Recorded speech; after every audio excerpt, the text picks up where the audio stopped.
So what we're going to do is set up clipping with Glimesh and uploading that clip into your Discord server. It sounds complicated.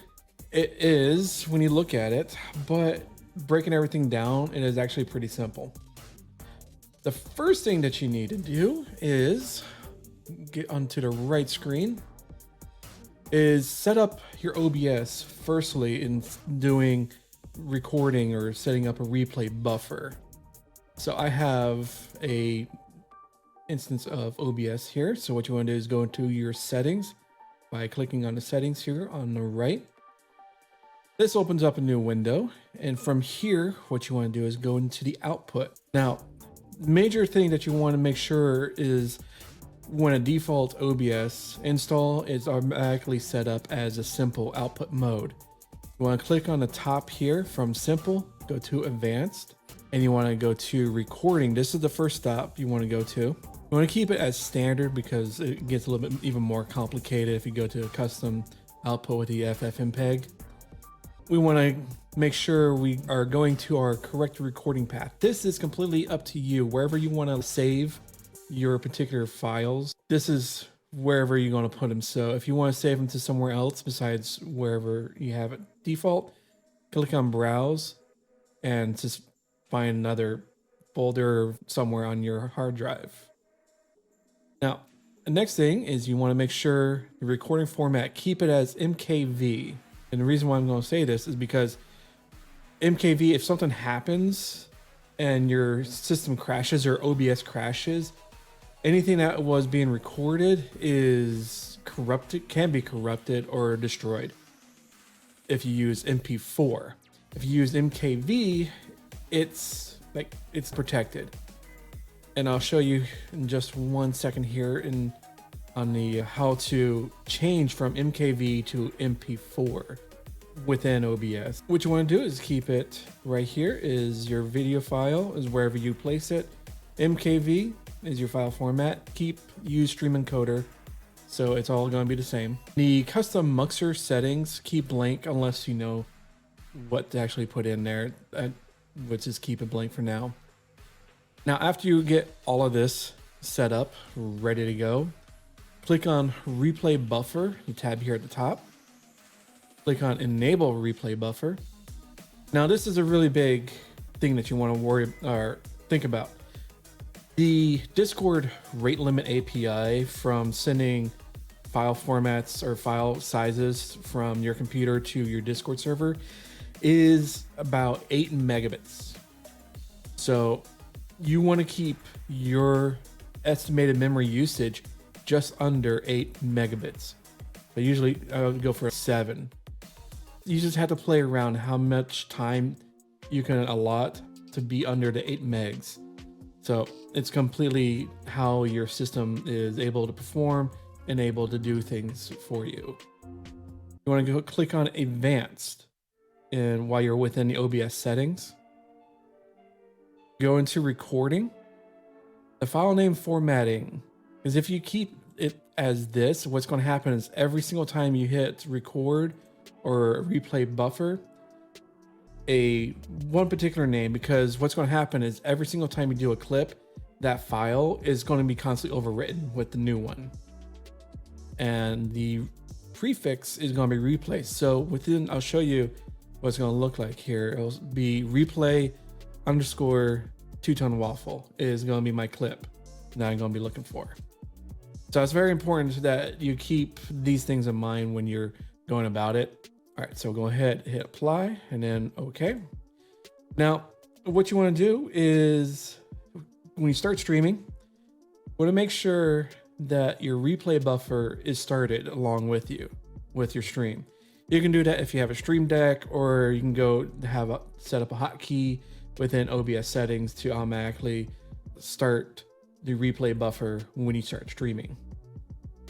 So we'll go ahead and I'll show you here by going back into settings. Now, when you go into the settings, you go into general, which you should normally be automatically going into.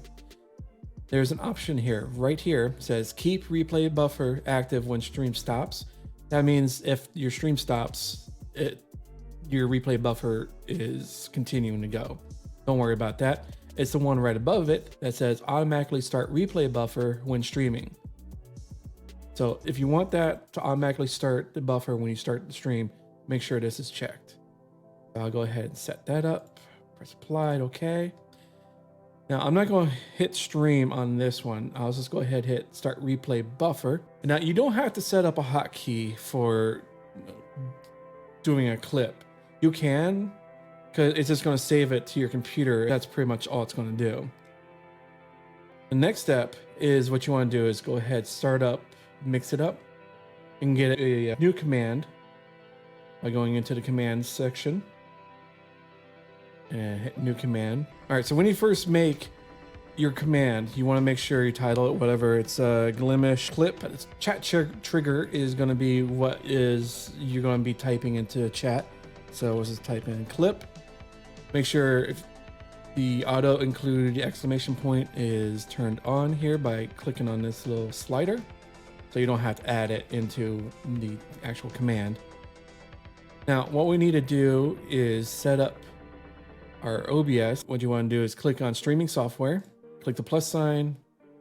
Default setting is click on that to change it to OBS Studio. And it's going to be save replay buffer for the action. That's right here. So all it's telling is once you hit clip, MixItUp is telling OBS Studio, okay, go ahead, hit the save replay buffer hotkey and give me the last 25 seconds. Next thing you want to do is you want to go ahead, let's add a wait command here. What this is going to do is going to give us a couple seconds, or depending on how long it would take, depending on how long your computer takes to generate that file and for it to be able to be picked up. So normally I say, let's say 30 seconds, add that in. Next step is to have your MixItUp already connected to your Discord server. Click on the Discord action. Let's add that in. You want to keep send message as the same. You want to choose also the channel that you want this message to go to. So if I want to go ahead, let's say clips and VODs, depending on however you have your particular server set up. Now this is the important part, is remember where you had that file saved within OBS. So all you want to do is click on browse, navigate to wherever you had set it up. This is on my own personal one here. Go to clips, and I have it set up. You'll see two different versions. You'll see an MKV and an MP4. So what you want is the MP4. All you do is just select on that one where it says replay _ two-tone waffle. Press open. And that's pretty much it. So I'll show you how it works. So right now I'm streaming onto Glimesh right now. What's going to happen here is I'll type in on Glimesh, type in exclamation point clip. So what's going to happen is on the streaming PC, it's going to do a remux. It's going to save the file, and within 30 seconds, a new post will show up in my Discord server. There we go. Showed up right there within your Discord server. And that's how you can get your clips from Glimesh posted out to Discord. Now, let me show you about that remuxing, because that is actually pretty important. The one important part about all of this is getting your MKV automatically converted into an MP4. You can do that easily within OBS itself. So within your OBS install, click on settings, you go into advanced and scroll down to where it says recording part here. There's this option that says automatically remux to MP4. All you do is you select that, and every single time a clip is made, is instantly converted from MKV into an MP4. And you go ahead and hit apply, okay, and then you're good to go. Like I mentioned earlier, you'll see the two different files here. You have an MKV and MP4. It automatically saves both, as your MKV is like your backup, is your raw source file. And then your MP4 is the edited version of it that you can easily share elsewhere. So that's it for getting clips from Glimesh into your Discord.